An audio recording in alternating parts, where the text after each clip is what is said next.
नमस्कार,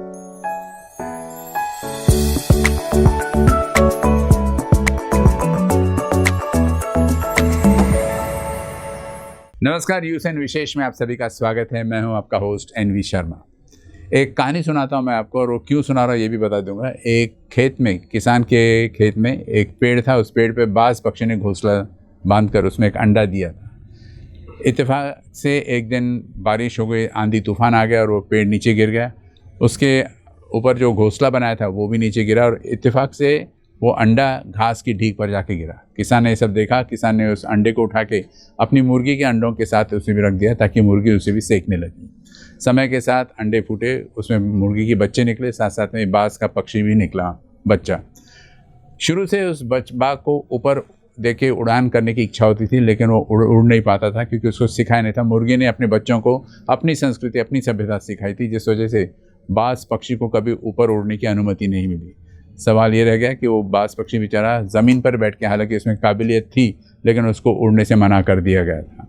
हमारे सोसाइटी में कुछ ऐसी होता है कि जिनमें क्षमताएं हैं, पॉसिबल कैपेबिलिटीज़ है, उनको आगे बढ़ने से कई बार रोक लगाया जाता है, और इस वजह से वो अपने टैलेंट को दिखा नहीं सकते। लेकिन आज हमारे स्टूडियो में जिनका मैं परिचय कराऊँगा, वो ऐसे व्यक्ति है कि उन्होंने इन सारे स्ट्रगल्स को, इन सारे जो अड़चनें आई उनकी लाइफ में, क्योंकि वो शारीरिक रूप से 87% दिव्यांग हो चुके हैं, और इनका दावा है कि अगर ये 100% भी हो जाएंगे तो भी ये इसी क्षमता से काम करेंगे और आगे लाइफ को जिएंगे। मतलब हिम्मत नहीं हारी उन्होंने, और ऐसे लोगों के लिए एक बड़ा सैल्यूट मिलता है।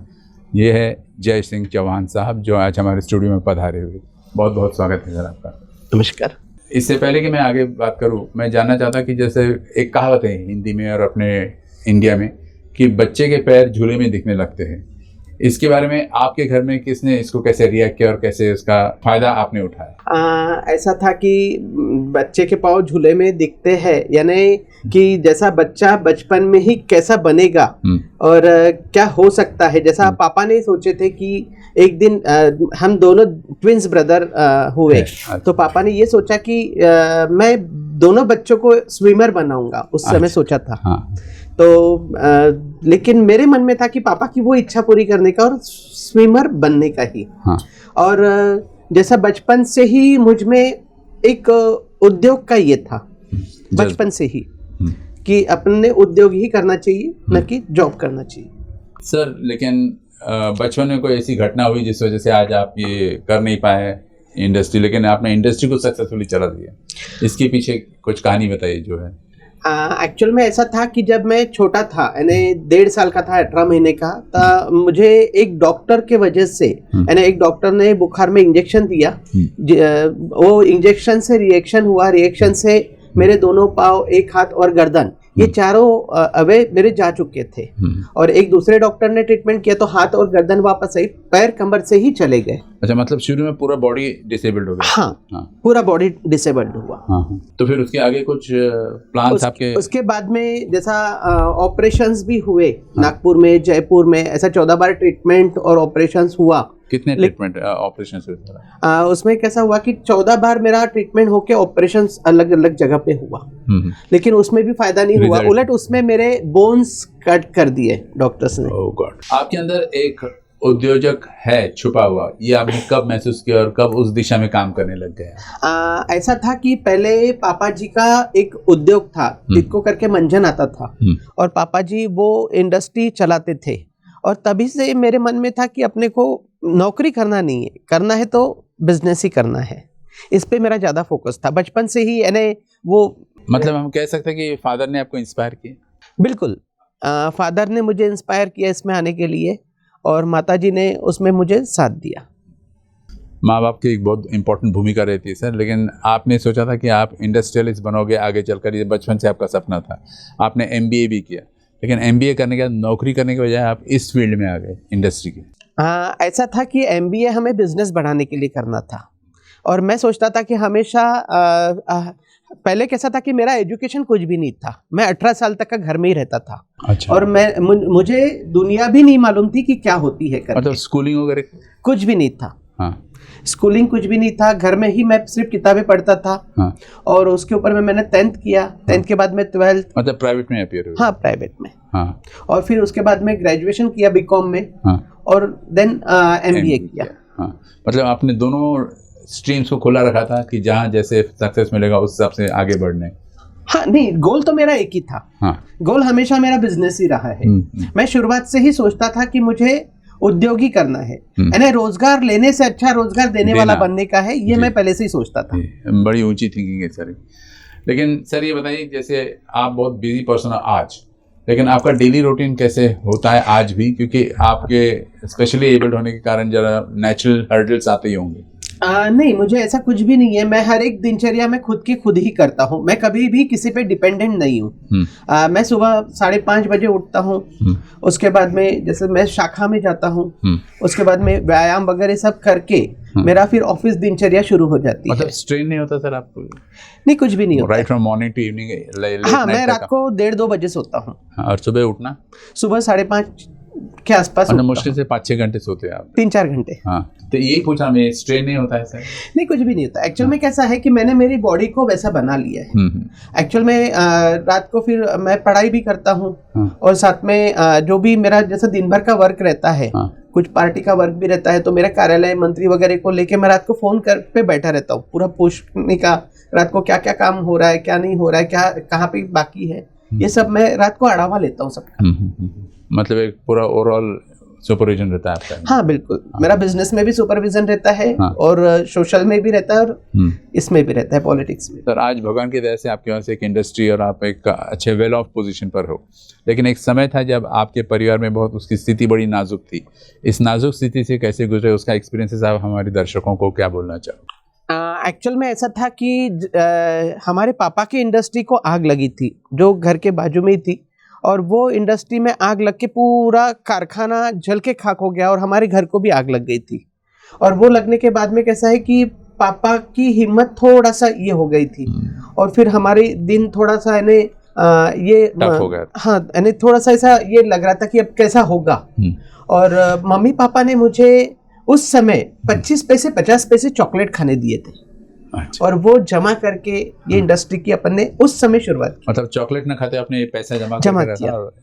कितने से स्टार्ट किया सर ये सिर्फ 200 रुपए से इंडस्ट्री शुरू हुई थी, लेकिन 200 रुपए ये बहुत थे अपने लिए। कब की बात है सर? ये 1999 की बात है। फिर भी 1999 में हाँ 200 रुपए की कोई वैल्यू नहीं है सर। हाँ वो तो है, लेकिन मैं कैसे डिटर्जेंट सोप का सामान लाता था और घर घर जाके डिटर्जेंट बना के बेचता था। फिर धीरे धीरे शुरुआत हुई छोटे छोटे क्लिनिक्स में, होटल्स में, हॉस्पिटल्स में। फिर धीरे धीरे बिजनेस बढ़ते गया।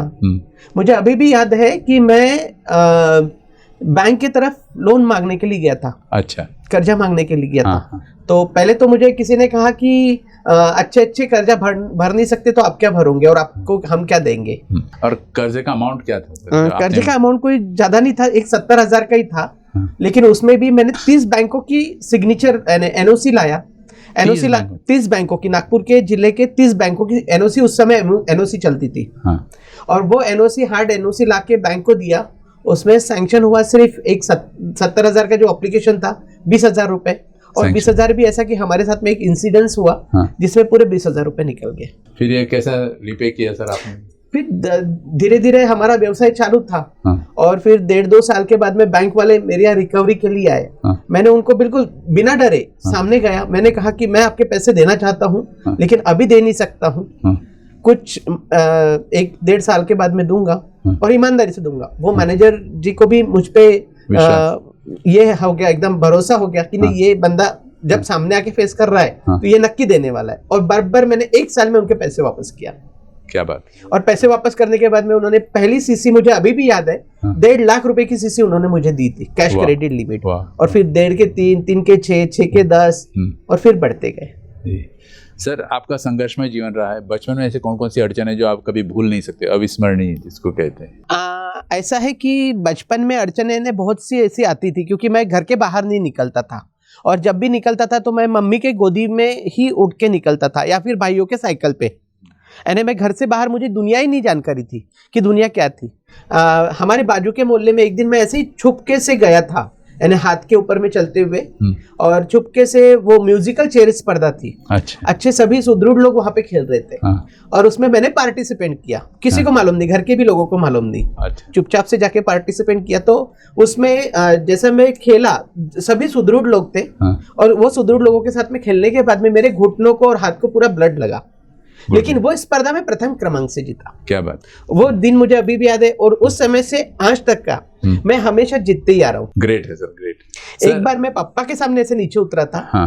तो पापा को पसंद नहीं था नीचे में खेलना वगैरह या मट्टी में खेलना। हाँ। तो मुझे अभी भी याद है कि पापा ने मुझे जम से डांटे थे। हाँ। और ऐसा पानी थोड़ा सा छिड़के थे। हाँ। तब से मैं कभी उनके इसमें नहीं गया। अच्छा। यानी उन्होंने बहुत अच्छा की, मतलब जो बोलते हैं ना माता पिता जो सीख देते हैं, हाँ। वो उस समय की सीख मेरे बहुत काम में। लेकिन आपको नहीं लगा सर कि उन्होंने डिस्करेज कर दिया आपको, आप बाहर जाके फर्स्ट प्राइज जीत के आ रहे हो और फिर भी जाने नहीं दे रहे? नहीं, इसके पहले की बात है। अच्छा। हाँ, और एक कोई भी पिता को लगता है हाँ। कि मेरे बेटे को तकलीफ नहीं होना चाहिए, इसीलिए उन्होंने स्कूल में भी थोड़ा सा ये किया। हाँ, कि बच्चे चिढ़ाएंगे। हाँ। होता था मुझे, जब मैं पार्टिसिपेंट किया था इसमें म्यूजिकल स्पर्धा में, मुझे बहुत लोगों ने चिढ़ाए, यानी ये क्या जीतने वाला है क्या, ऐसा है क्या, क्यों खेल रहा है, ऐसा लोगों का मतलब थिंकिंग था। डिस्करेज कर रहे थे। हाँ, डिस्करेज कर रहे थे। लेकिन वो स्पर्धा मैंने जीत के ये किया। मैं स्टेट कंपटीशन में भी खेला हूँ, स्विमिंग स्पर्धा में। अरे हाँ। और उसमें भी मैंने चौथे 5वें नंबर पे था, 2 जगह पे अलग अलग। लेकिन किया जनरल लोगों के साथ में। मैं कंपटीशन कभी भी जनरल लोगों के साथ में करता हूँ। वाह, बढ़िया बढ़िया। मतलब आप अपने आप को अभी भी नॉर्मल समझते हो सर? बिल्कुल, मैं नॉर्मल ही हूँ। मेंटली मेरा शरीर ही दिव्यांग है। हाँ। मैं दिव्यांग नहीं हूँ। हाँ। मेरा दिमाग दिव्यांग नहीं है। हाँ। मेरा माइंड दिव्यांग नहीं है। सबसे इम्पोर्टेंट वही है कि दिमाग दिव्यांग नहीं होना चाहिए। नहीं, बिल्कुल नहीं है।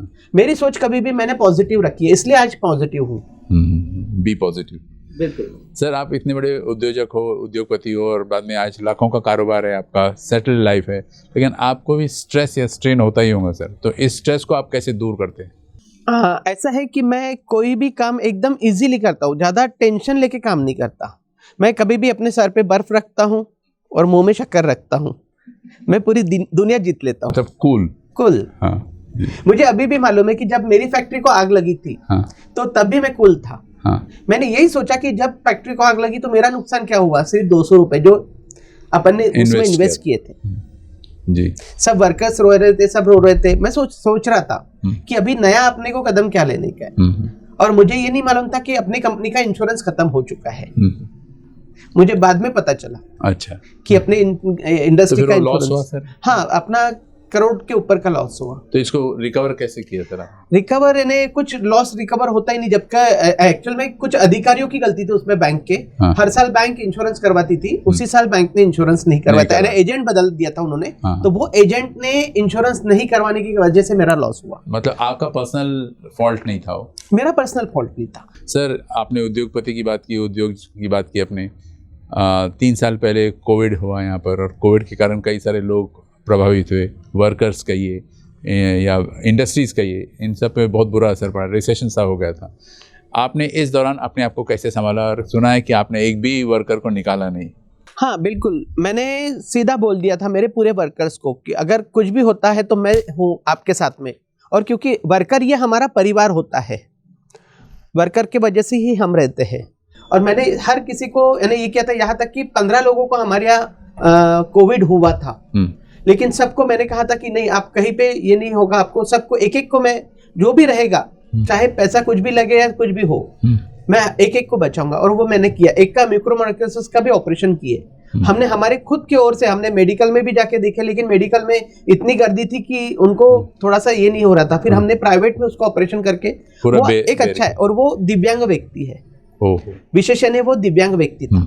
आपकी इंडस्ट्री में दिव्यांगों को ज्यादा प्रेफरेंस दिया जा रहा सर? एक्चुअल में मैं पहले दिव्यांगों को ज्यादा ये किया था। कुछ मुख्य बधिर दिव्यांग मैंने बाबा आमटे जी के आश्रम से भी लिया था। हाँ। और कुछ भागे कुछ है और कुछ कर रहे हैं। अभी जो नया इंडस्ट्री आ रहा उसमें मेरा चालू है कि 95% दिव्यांगों को उसमें जॉब देने का। अच्छा। हाँ, हमारा ये यानी हमने सिद्धांत ही बनाया, हमारा ही नहीं तो हमारे तीनों भाइयों का, और ये ही सिद्धांत है कि अपन इस पे काम करेंगे। स्पेशली एबल्ड को पहले प्रेफरेंस। सर, एक इंडस्ट्रियलिस्ट जो रहता है वो कई सारे गोल्स ठहरा लेता है कि मेरे को ये करना है, ये इस पीरियड में इतना अचीव करना है, ये करना है, वो करना है, सब उसके प्लान्स रहते। तो फ्यूचर पॉइंट ऑफ व्यू से आपने क्या सोच कर रखा था? एक तो आपने बताया कि और इंडस्ट्री स्टार्ट कर रहे हैं। हाँ, एक्चुअल में अभी तो हमने जो विचार किया हुआ है, जैसा एक इंडस्ट्री अपना रनिंग है और उसके बाजू में और एक इंडस्ट्री हो रहा है, एक्सपांशन प्लांट चालू है, जिसमें अपन पेट्रोलियम जेली और बाकी के इंडस्ट्रीज इसमें आ रहे हैं, प्रोडक्ट में आ रहे हैं, यानी लुब्रिकेटिंग प्रोडक्ट में अपन मेनली है यहाँ पे।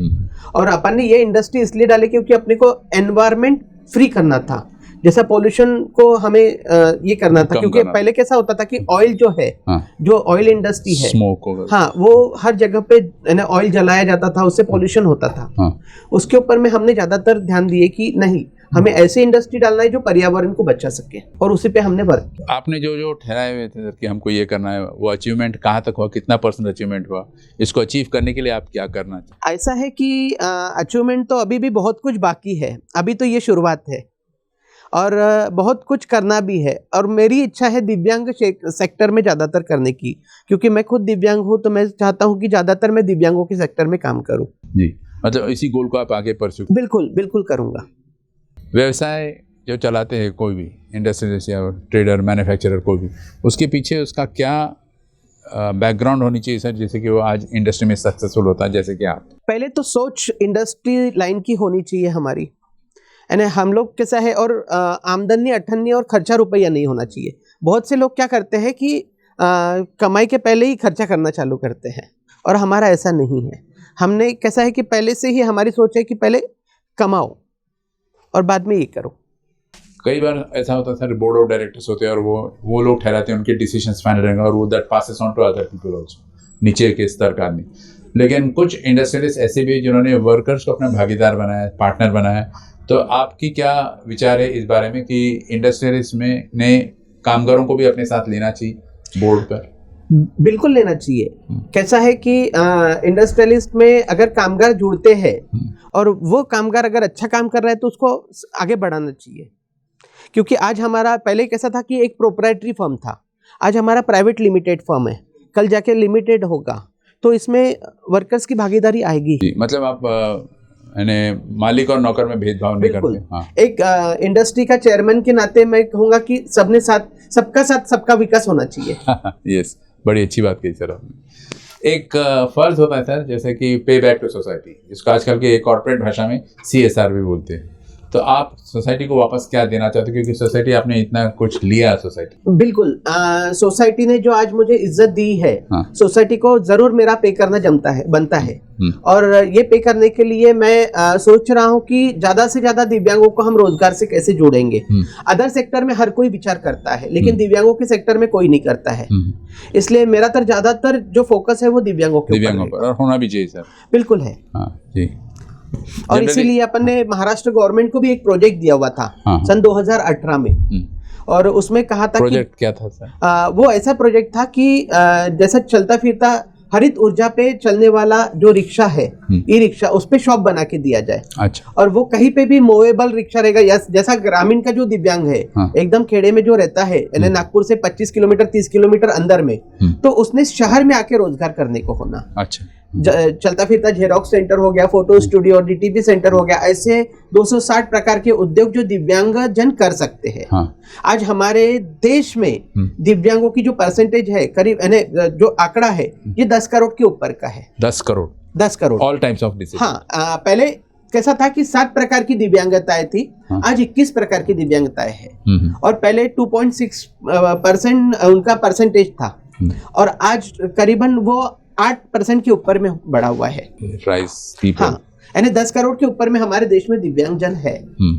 सर, आप इतनी दिन रात मेहनत करते हो, जैसे आपने कहा सिर्फ 4-5 घंटे ही सोते हो आप, तो इस पूरे जो थिंकिंग है उसके पीछे आप अपने किस आदमी को रोल मॉडल मानते हो, या किस व्यक्ति को रोल मॉडल मानते हो?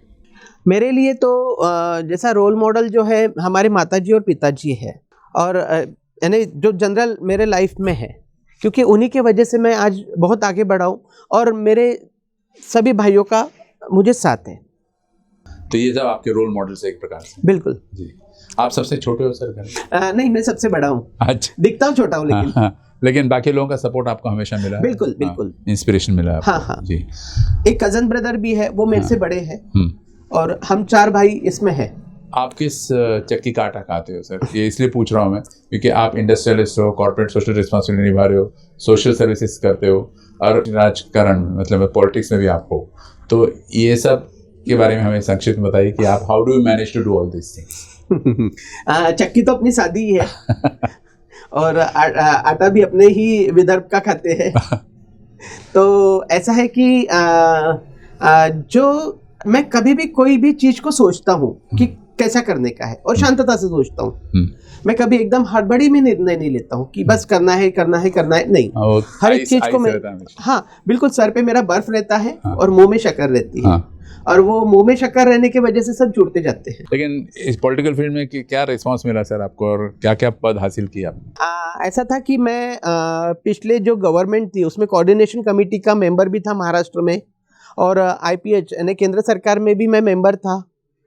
बीजेपी का दिव्यांग मोर्चा का मैं तब महामंत्री था, अभी प्रेसिडेंट हूँ। और ऐसी 3-4 समिति थी जो 5% निधि जो है दिव्यांगों की उसमें भी था।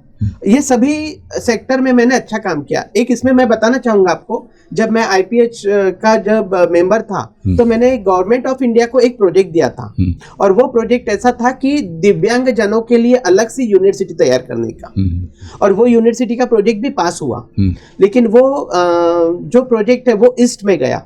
अच्छा। हाँ, लेकिन मेरा कहना था कि वो प्रोजेक्ट सेंट्रल इंडिया में नागपुर में होना चाहिए क्योंकि चारों बाजू के दिव्यांग उसमें आना चाहिए। कनेक्टिविटी नागपुर में अच्छी है या फिर इंदौर में अच्छी है। तो मेरा ये कहना था कि आपने नागपुर करके नहीं, लेकिन अगर ये सेंट्रलाइज प्रोजेक्ट होता था, क्योंकि 3000 किलोमीटर दिव्यांग ये वेस्ट से ईस्ट नहीं जा सकता और नॉर्थ से साउथ नहीं जा सकता है। नागपुर एक आइडियल प्लेस है। जी सर, ऐसा है कि कई सारे सपने रहते हैं इंसान के और आपने उस सपनों को परस्यू किया।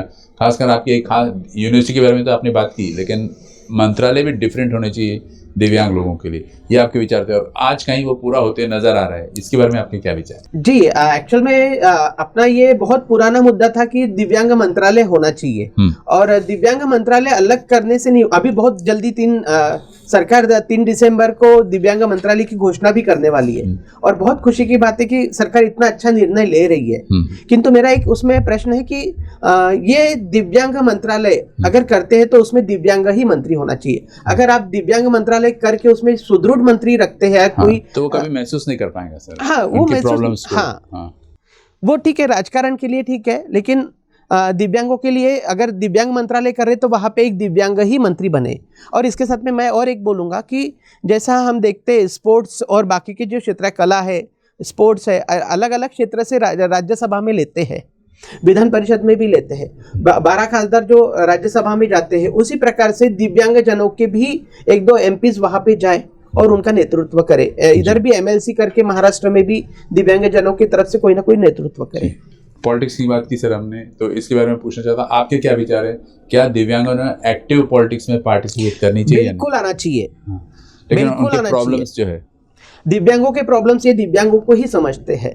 इसलिए दिव्यांगों ने यानी गली से दिल्ली तक का, वो चाहे नगर पालिका हो, महानगर पालिका हो, जिला परिषद हो, चाहे स्टेट हो, चाहे सेंट्रल हो, ये सभी जगह पे दिव्यांगजन आना ही चाहिए और उन्होंने पार्टिसिपेट करना ही चाहिए। मतलब उनको अंडर एस्टिमेट ना करें। हाँ, आज 10 करोड़ के ऊपर संख्या है सर। 10 करोड़ के ऊपर में है, तो क्यों ना आए, आना चाहिए। हर किसी को प्रतिनिधित्व का मौका है। और दिव्यांग जैसा आज देखिए सामाजिक न्याय में जो शेड्यूल कास्ट से हम लोग मिनिस्टर देते हैं, वैसे ही दिव्यांग मंत्रालय में भी दिव्यांग होना चाहिए और बाकी के सेक्टर में भी उनके मिनिस्टर रहते ही है।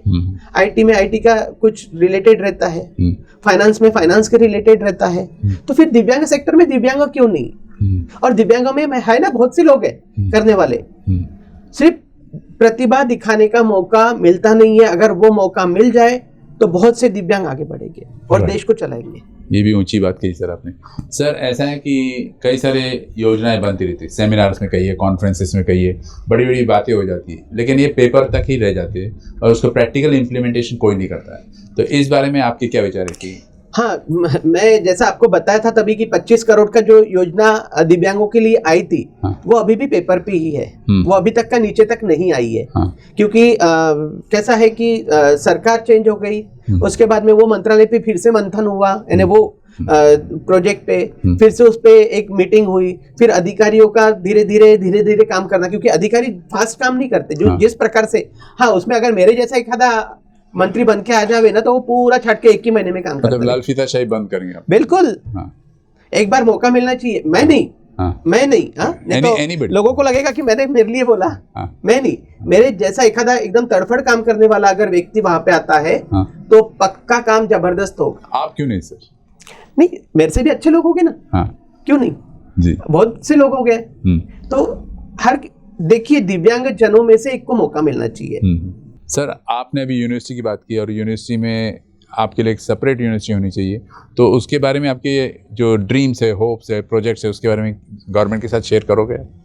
ये गवर्नमेंट को ही दिया हुआ प्रोजेक्ट था, सेंट्रल गवर्नमेंट को दिव्यांग यूनिवर्सिटी का। नहीं, लेकिन उसको परस्यू करना भी इम्पोर्टेंट है। हाँ, परस्यू एक्चुअल में हुआ, लेकिन उन्होंने ईस्ट में करने का विचार किया, आसाम में करने का विचार किया, गुवाहाटी में। तो मेरा ये कहना था कि वहाँ पे दिव्यांगजन नहीं आ सकता, और इसके पीछे का मैं और आपको उद्देश्य बताता हूँ।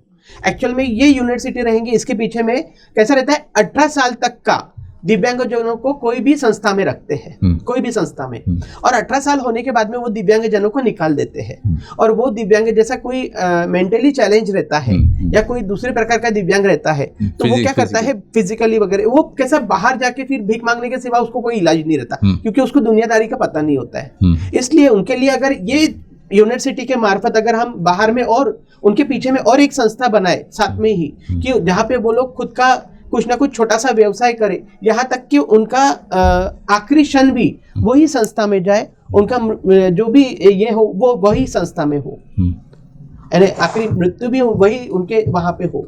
यानी इतना मैं उस बारे में थोड़ा सा संवेदनशील हूँ, और होना चाहिए ऐसा कुछ बनना चाहिए, क्योंकि हमारा देश बहुत आगे बढ़ रहा है। लेकिन आज दिव्यांग क्षेत्र में जिस प्रकार से हमने करना चाहिए, आज देखिए हम लोग झगड़ा कर करके हर जगह पे रैंप के लिए झगड़ा कर रहे हैं। हमारी एक दूसरी समिति है जो रैंप बनाने के लिए झगड़ा कर रहा है, हम पीडब्ल्यूडी से झगड़े हैं, हम कोर्ट में 10 बार पीआईएल किया हुआ है, लेकिन अभी भी नहीं है सर, व्हीलचेयर फ्री नहीं है। क्या कारण क्या हो सकता है? अगेन इसमें कुछ पॉलिटिक्स नहीं, ये अधिकारियों की काम चुराई है।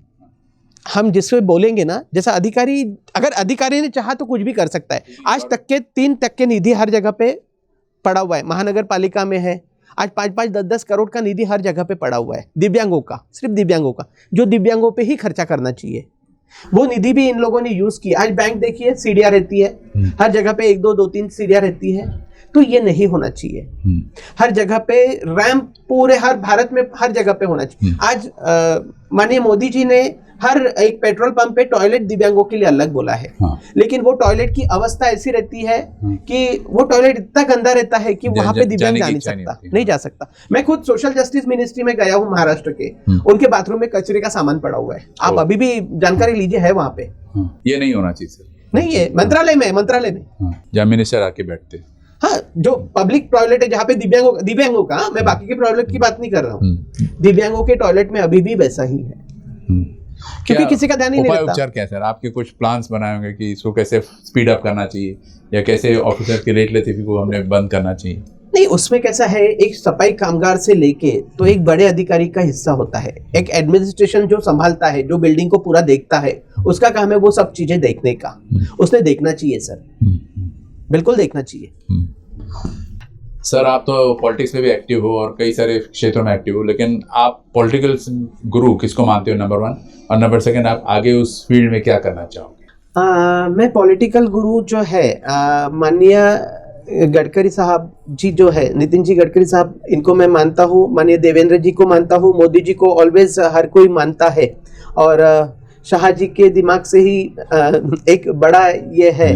तो ये लोग मेरे पॉलिटिकल गुरु है, और भविष्य में अगर मुझे कुछ बड़ा करने का मौका मिला पॉलिटिक्स में तो बिल्कुल करूंगा। मुझे प्रतिनिधित्व का मौका मिला तो वो भी लूंगा, और अच्छा कुछ करने का सोचूंगा। मुझे मेरे लिए नहीं तो मुझे जनता के लिए और दिव्यांगों के लिए करना है। और मेरी आखिरी इच्छा भी रहेगी कि मैं जब मेरा अंतिम समय आए, जब मेरा मृत्यु हो, तो एक 2-5 मिनट के लिए मेरा पार्टी कार्यालय में ये रख के ही शमशान पे जाए। सर एक इम्पोर्टेंट मुद्दे पर आते हैं कि बचपन में जो साइकोलॉजी बन जाती है इंसान की, वो आखिरी तक उसका पीछा नहीं छोड़ती है। तो आपके साथ भी कई सारे ताने मारे होंगे, या इंसल्ट किया होगा, या टॉन्ट किया होगा, तो इसको आपने सब कैसे सह लिया सर? एक्चुअल में मैं इन्हीं को धन्यवाद करता हूँ और इन्हीं के वजह से मैं आगे बढ़ा हूँ। जिसने मुझे ताने मारा, जिसने मुझे बोला कि ये नहीं कर सकता है, और उन्हीं का मैं धन्यवाद करता हूँ, क्योंकि उन्हीं के वजह से मैं आगे बढ़ा हूँ। ऐसे कई बड़े बड़े लोग जो है मैंने उनको नेगेटिव नहीं लिया कभी, और मैं कभी नेगेटिव लेता नहीं हूँ। मैं हमेशा पॉजिटिव सोच रखता हूँ, यानी कुछ भी हो जाए मैं पॉजिटिव सोचूंगा उस पर, और पॉजिटिव में अच्छा रास्ता भी निकलता है। अगर हम नेगेटिव लेते हैं, आज मैं बोलता हूँ कि 10वीं 12वीं की परीक्षा होती है, हम देखते हैं बहुत से बच्चे यानी डर के नीचे ये हो जाते हैं, यानी कोई आत्महत्या करने का विचार करता है, कोई कुछ करने का। अरे क्यों करने का भाई? काश्तकार अगर फसल नहीं आती तो उनका भी हम देखते हैं, हर साल कितने काश्तकारों का ऐसा होता है जो किसान, जैसा आपने पहले में शुरुआत में जो बात की किसान की बोवाई की, तो मैं उस पे से भी बोलना चाहूंगा। अरे भाई ठीक है, गया तो गया, वापस से हम शुरुआत करेंगे ना। जैसा मेरी शुरुआत 200 रुपए से थी, फैक्ट्री जल गई, फिर से 0 से शुरुआत किया, लेकिन जम से शुरुआत किया। मैं आपको अभी भी एक बात बोलना चाहूंगा, जब फैक्ट्री को आग लगी थी तब माननीय नितिन जी राष्ट्रीय अध्यक्ष हो गए थे, गडकरी साहब ने मुझे उस समय पैसों की मदद के लिए कहा था। मैंने उनको हाथ जोड़ के कहा था कि मुझे अंकल जी आपकी तरफ से 1 भी रुपया नहीं चाहिए। अगर मैंने आपसे 1 रुपया भी लिया तो मैं खुद की नजर में गिर जाऊंगा और मैं आगे नहीं बढ़ूंगा।